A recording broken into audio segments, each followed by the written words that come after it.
They say that dance and architecture are the two primary arts. That means that you have to have the gesture, the effort to communicate with another being, and you must also have a tree to shelter under in case of storm or sun. I have a tree in my garden in New York, which was a tiny little sprout. It grows outside the barrier of my building. This little shaft grew up outside that and wanted the light toward the east, so it turned in the direction of the sun.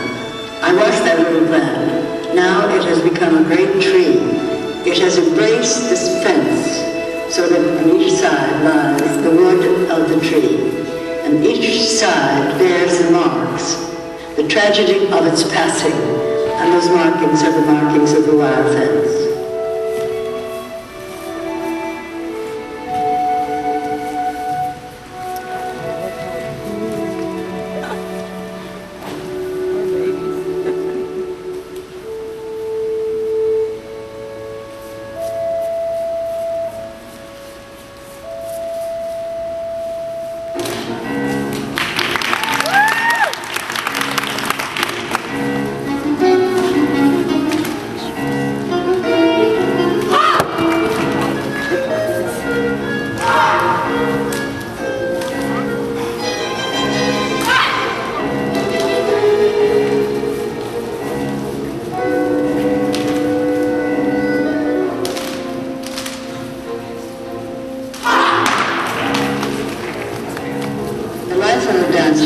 By no means simple.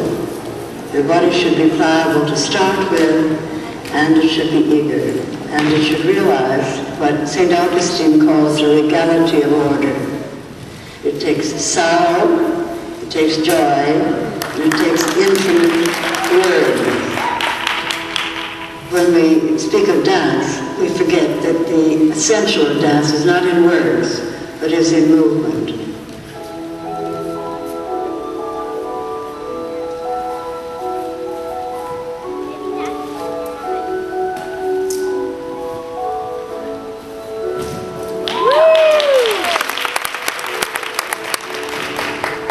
That is what a dancer does. You traverse, you come to the light, you embody within yourself as much curiosity, that avidity for life, no matter whether it's for evil or for good. And the body becomes a sacred garment, which is yours first, and it is your last garment.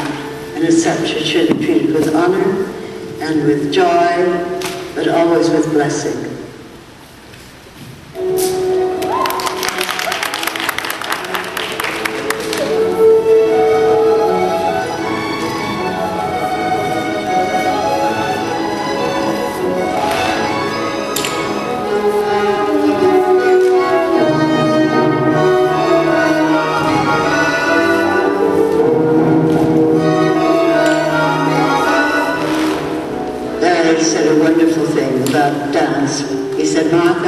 Everybody's born with genius, but most people only keep it a few minutes. If you don't keep that intrinsic curiosity, that attention to the slightest wind that blows, you have no place in the dance.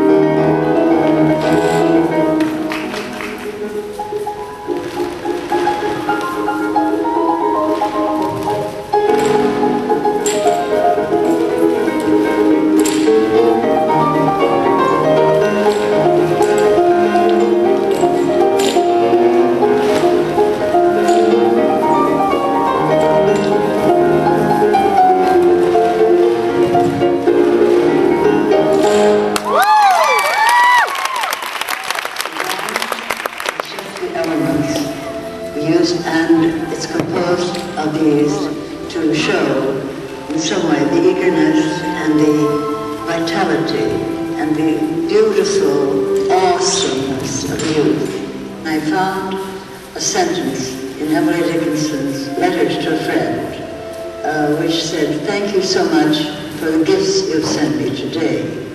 And I think perhaps one of the most terrifying and beautiful gifts is youth.